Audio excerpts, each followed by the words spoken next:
Hola, bienvenidos a Vistazo al Mundo, un espacio de La Nación dedicado a analizar qué ha sido noticia en el planeta durante los últimos 7 días y su importancia. Me encuentro con Víctor Hugo Murillo, él es el editor de la sección del Mundo de La Nación. Buenos días, don Víctor Hugo. Buenos días, Pablo.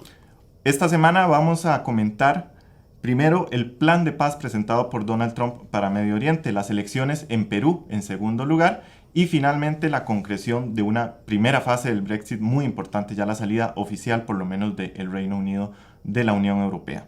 Don Víctor, esta semana Donald Trump presentó un plan de paz, ya es el 10º presidente de Estados Unidos que intenta solventar el problema que existe desde hace muchos años en Oriente Medio en el tema de Palestina y su relación con Israel, un problema que lo más reciente es consecuencia de lo que sucedió después de la Segunda Guerra Mundial, en el 47, posteriormente ha habido guerras, una muy importante fue en el 67, que dejó más o menos la situación como se encuentra en este momento, con Israel dominando una buena parte del sector, los palestinos en la Franja de Gaza especialmente y en el centro del territorio.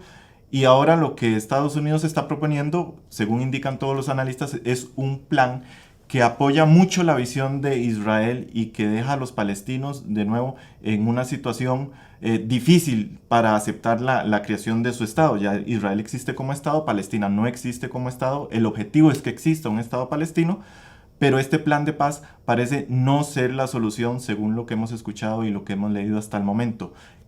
¿Cuál es el resumen del plan de paz presentado por Trump, las grandes aristas y por qué es importante el que haya sido presentado en este momento? Bueno, en primer lugar, el plan de paz que expuso el presidente Trump plantea la creación de un Estado palestino. Eso sí, dentro de un territorio más reducido al que tiene actualmente o al que debería tener actualmente el Estado palestino, incluyendo pues lo que es la Franja de Gaza y el territorio de Cisjordania. En segundo lugar, este Estado palestino estaría desarmado. Porque el plan de paz de Trump le concede a Israel la autoridad, la facultad de velar hacerse cargo de la seguridad, de la defensa del Estado palestino. Y ahí estamos notando una anomalía porque normalmente ningún país soberano va a ceder en eso, ¿verdad? Por otra parte, el plan concede a Israel prácticamente todo lo que Israel ha estado pidiendo, sobre todo durante los gobiernos de Benjamín Netanyahu, que es soberanía, o sea, anexión de los asentamientos judíos establecidos en Cisjordania y la anexión del Valle del Jordán.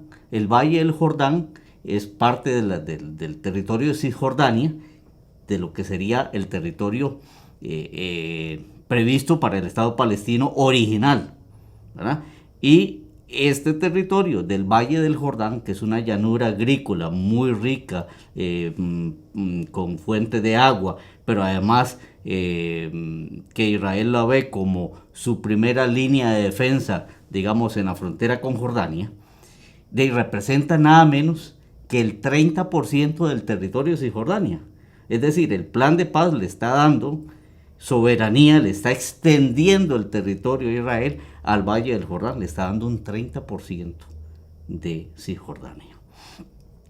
Luego, perdón, sobre Jerusalén como capital del Estado, ¿qué dice el plan de paz? Bueno, es que el plan de paz tiene digamos, casi que es como contradictorio, porque por un lado dice que el futuro Estado palestino tendrá como capital Jerusalén, pero al mismo tiempo apoya una decisión tomada unilateralmente por Israel durante el gobierno del primer ministro Menachem Begin a principios de los años 1980, cuando Israel declara a Jerusalén su capital eterna, única e indivisible, en contraposición o en violación a lo establecido por muchas resoluciones de las Naciones Unidas, que siempre han dicho que ese es un estatus que tiene que negociarse. Ok, Entonces, ¿dónde tendría la capital este futuro Estado palestino? Supuestamente en Jerusalén, en un barrio periférico que está separado del resto de la ciudad de Jerusalén por un muro construido por Israel. O sea, es Jerusalén de nombre, pero no es la Jerusalén que uno está acostumbrado a pensar cuando ve la ciudad vieja, la ciudad de Jerusalén. No, porque realmente la parte este, que es la que históricamente los palestinos reclaman como la sede de su futura capital, la inmensa mayoría, prácticamente toda, queda como capital de Israel y lo que se le da es un barricito periférico, ¿verdad? Que se llama Abu Dis. Abu Dis sería el asentamiento de la capital de ese Estado palestino. Don Víctor, ¿qué opciones tienen realmente los palestinos en este momento, dado que el plan de paz viene casi como una imposición del gobierno estadounidense? Donald Trump les ha dicho o lo toman porque ya no hay muchas opciones. Y es cierto que los palestinos no tienen muchas opciones porque fuerza de guerra no tienen realmente para responder. Y apoyo de los países árabes tampoco van a tener, porque a los países árabes lo que les interesa en realidad es incluso comerciar con Israel y tener buenas relaciones con Israel. ¿Qué opciones tienen los palestinos? Realmente muy pocas. Es un pueblo que, como lo decís, Pablo, el apoyo del mundo árabe es, digamos, lo que es más dialéctico, más verbal que real. La misma Arabia Saudí sale y dice, bueno, no estamos de acuerdo con el plan de paz, pero alabamos los esfuerzos de Washington para buscar... ¿Por qué? Porque, bueno, Arabia Saudí es el gran aliado estratégico de los Estados Unidos en el Golfo Pérsico. Y bueno, y tienen muy buenas relaciones y no las va a arriesgar en una confrontación, digamos, de política exterior con los Estados Unidos. Entonces, la situación de los palestinos realmente es muy débil y entonces más bien lo que muchos observadores temen o anticipan es que puede venir una situación de desesperación de un pueblo que prácticamente pues ya no tenemos nada más que perder y que esto perpetúe esa espiral de violencia que se ha venido dando en Palestina y en Israel desde hace más de 60 años. Perú tuvo elecciones este fin de semana y uno de los temas más importantes ha sido la caída del partido fujimorista en cuanto a poder dentro del Congreso peruano. Tiene 12 diputados solamente de un Congreso que tiene 130 diputados, aproximadamente el 10% de los escaños. Perdió poder un partido que ha tenido tradicionalmente una fuerza muy grande dentro de Perú. ¿Por qué pierde poder el partido ligado a Fujimori en Perú? Sí, el Fuerza Popular, que es el partido fujimorista, está pagando una factura muy cara, digamos, por dos razones. Una, las implicaciones del escándalo de Odebrecht, de la empresa constructora brasileña Odebrecht, que las investigaciones de la fiscalía, tanto brasileña como la fiscalía peruana, e incluso investigaciones periodísticas han permitido establecer que hubo financiamiento electoral en dos campañas anteriores al partido fujimorista. Entonces, eso por un lado. Y lo segundo, que el pueblo peruano se hastió de la corrupción política. Y con la llegada del presidente Martín Vizcarra, que emprendió una fuerte campaña, eso le ha dado a Vizcarra una gran popularidad, tanto así que cuando Vizcarra anuncia la disolución del Congreso el año pasado, en septiembre del año pasado, pues el apoyo fue abrumadoramente grande, tanto así que la gente salió a las calles no a protestar contra la disolución del Congreso, sino a apoyarla. Y la otra razón también de la caída del fujimorismo es los mismos disputas internas, sobre todo entre los hermanos Fujimori, entre Keiko y Kenji Fujimori. O sea, también aquello se volvió una disputa familiar. Ahora Keiko está en la cárcel de nuevo y su hermano no quiere tener que ver nada con el partido porque ya se había alejado precisamente por esas disputas. El papá, Alberto Fujimori, está en la cárcel, intentó reunirlos, pero no lo logra, no logra que haya paz. Eso es como una novela, porque además el partido, a partir de este momento, queda descabezado sin nadie formalmente líder fuera de la cárcel. ¿Será este el fin del partido fujimorista o se podrá rearmar de alguna manera sin una figura que sea propiamente sangre de Alberto Fujimori? Está pues, difícil, digamos, por lo menos en este momento contestarlo así, pero sí es ciertamente el partido ha tenido una caída muy grande y yo veo difícil que se pueda recuperar, porque otra cosa que le quitó prestigio al fujimorismo fue la labor obstruccionista en el Congreso. En el anterior Congreso tenía 73 de los 130 curules, o sea, un dominio abrumador.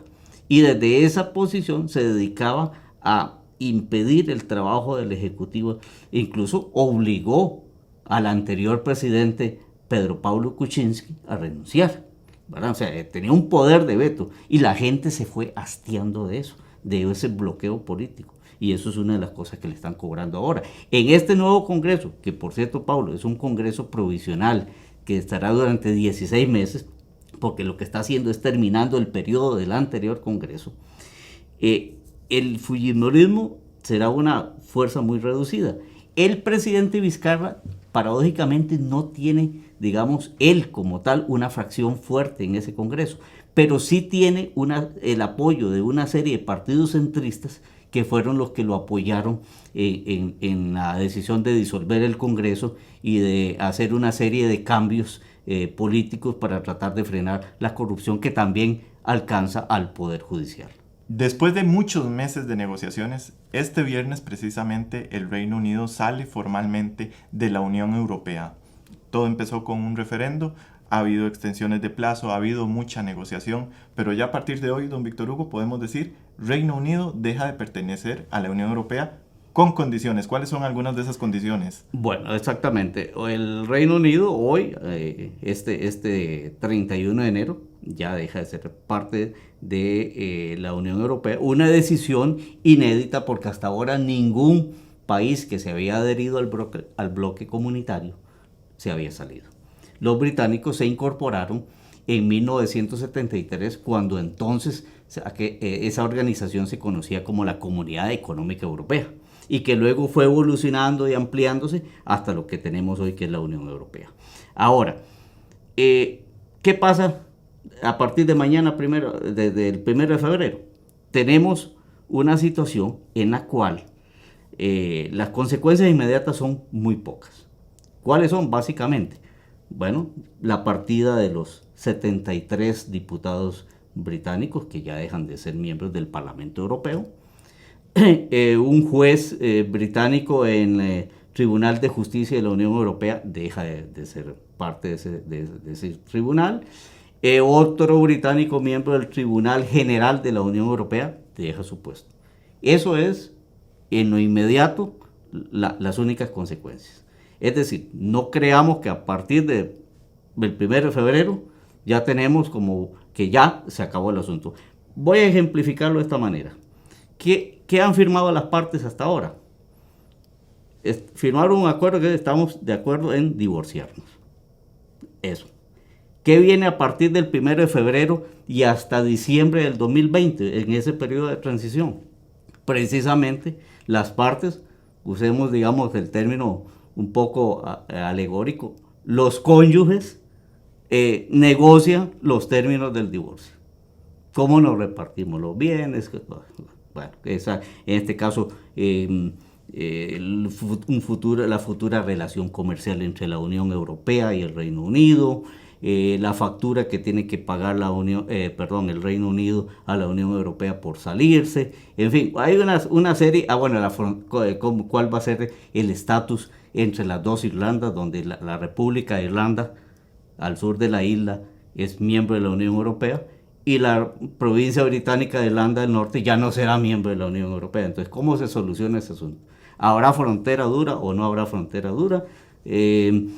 Asuntos de pesca, seguridad exterior, seguridad interior, derechos de los ciudadanos que residen, de ciudadanos europeos que residen en Reino Unido y derechos de los ciudadanos británicos residentes en los países de la Unión Europea.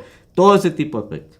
¿ya? Y eso se supondría que debe estar listo en diciembre del 2020, pero parece difícil. Boris Johnson no quiere, pero parece difícil.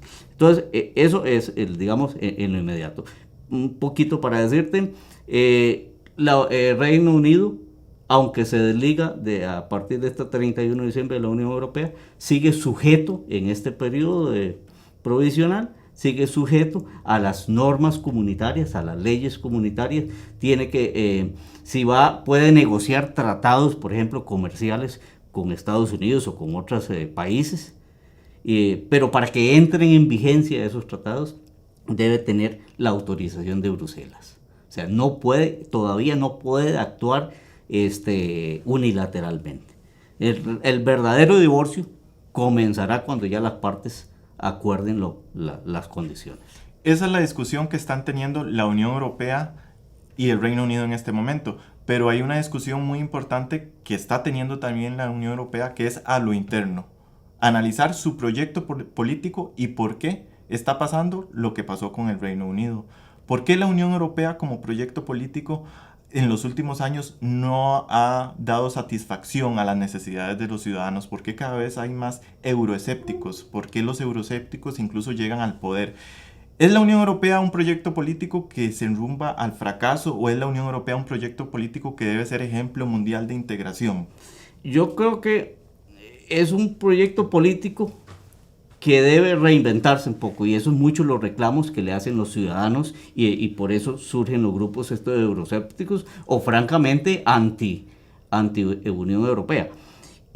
La salida del Reino Unido de la Unión Europea, Pablo, demuestra que no es tan fácil construir un proyecto de integración.